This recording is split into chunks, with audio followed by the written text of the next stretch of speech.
When you think about the challenges a pilot faces, you probably picture complicated controls, maybe bad weather. But what if I told you the single biggest challenge, the one thing that dictates every single flight, is something you can't even see? It's the air itself. Let me show you what I mean. Okay, check this out. Picture an airport, way up in the mountains, on a hot summer day. Why would a plane here need a ton more runway to get off the ground compared to, say, an airport at sea level on a cold day? The answer is hiding in plain sight, in the invisible properties of the air. Because that's really the heart of it. The atmosphere isn't just empty space we fly through. It's like an invisible ocean. It has weight, it has density, and it has a temperature. And for an airplane, that ocean is both the highway it travels on and the biggest, most powerful obstacle it has to overcome. So let's become detectives for a minute. Let's decode the atmosphere and break down these invisible forces that every pilot has to wrestle with. First up, atmospheric pressure. The easiest way to think about this is to imagine the entire sky as a giant column of air sitting right on top of you. It has weight, and the higher you go, the less air there is above you, so that weight, that pressure, starts to drop. This is piece number one of the puzzle. Next, we've got temperature. We all know what hot and cold feel like, but for a plane, it's all about what heat does to the air molecules. When air gets hot, the molecules get super energized. They start zipping around, spreading out, and the air becomes less dense. Cold air is the opposite. The molecules huddle together, making the air much denser. And that leads us to the absolute star of the show, air density. It's really that simple. How many air molecules are packed into any given space? I really can't overstate this enough. This is the single most important thing that affects how well an airplane flies. Period. So what happens when the air is less dense, or thin, as pilots call it? Well, it's a nasty triple whammy. First, the engine can't grab as much air to mix with fuel, so it produces less power. Second, the propeller has less stuff to bite into, so it creates less thrust. And third, this is the big one, the wings have fewer air molecules flowing over them to generate lift. It just hits you from all sides. And just when you think you've got it figured out, the atmosphere throws you a curveball, humidity. Now, you'd think that muggy, heavy air would be denser, right? I mean, it feels that way, but nope, it's the opposite.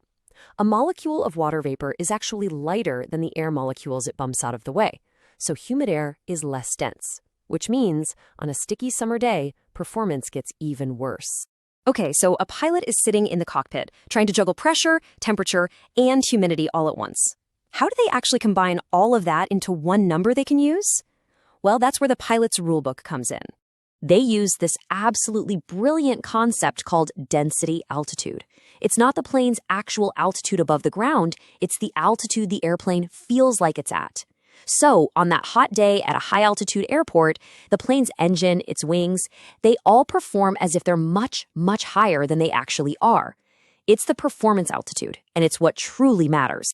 So, let's just boil it all down. This is the key takeaway. High-density altitude is the enemy of performance. And what causes it? High elevations, low pressure, high temperatures, and high humidity.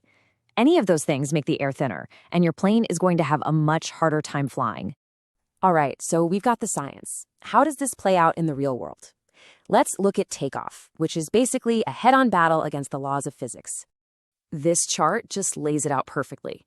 On the left, you've got everything you want. Cold, dry air, a nice headwind giving you a running start, all good stuff. But on the right, that's the danger zone. High-density altitude, a tailwind pushing you from behind, a soft runway. All of these things stack up against you and make getting into the air a real challenge. And it's not just the air. Get this, a measly 10% increase in your takeoff weight, we're talking just a couple of extra passengers and their luggage, can increase the amount of runway you need by a whopping 21%. The math is just unforgiving. Of course, getting off the ground is only half the problem. What goes up must come down. And now you have to solve the landing puzzle, where all these same forces create a totally different set of challenges. I mean, the runway itself is a huge variable. Just look at the difference here. A smooth, paved runway gives you solid, predictable braking. But a soft, wet grass strip, that can add a massive amount of distance to your stop. It's a completely different ballgame. And a wet runway brings in this pilot's nightmare called hydroplaning. It's literally when your tires ride up on a thin film of water, completely losing contact with the pavement. At that point, you can stomp on the brakes all you want, you're just a passenger. And you might be surprised how slow this can happen. For a typical small plane, hydroplaning can start at just 54 knots. That's only about 62 miles per hour. A lot of aircraft touch down going much faster than that. It's a very real risk. And here's that magic number again. Just like on takeoff, your speed is absolutely critical when landing. Coming in just 10% too fast doesn't add 10% to your stopping distance, it adds 21%. That small mistake in speed can eat up 1,000 feet of runway before you know it. So, I think you're starting to see the picture here. Modern flying isn't about gut feelings or just winging it. It is a precise science. It is all about flying by the numbers. And look, don't just take my word for it. This is a direct quote from the FAA's handbook. They make it crystal clear.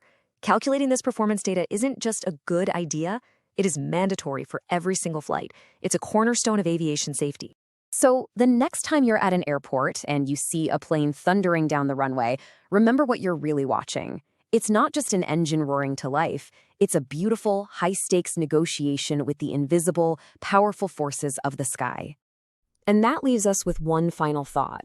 As we keep pushing the envelope of aviation, with electric planes, hypersonic jets, even flying on other planets like Mars, the technology will change, but these fundamental laws of the atmosphere won't.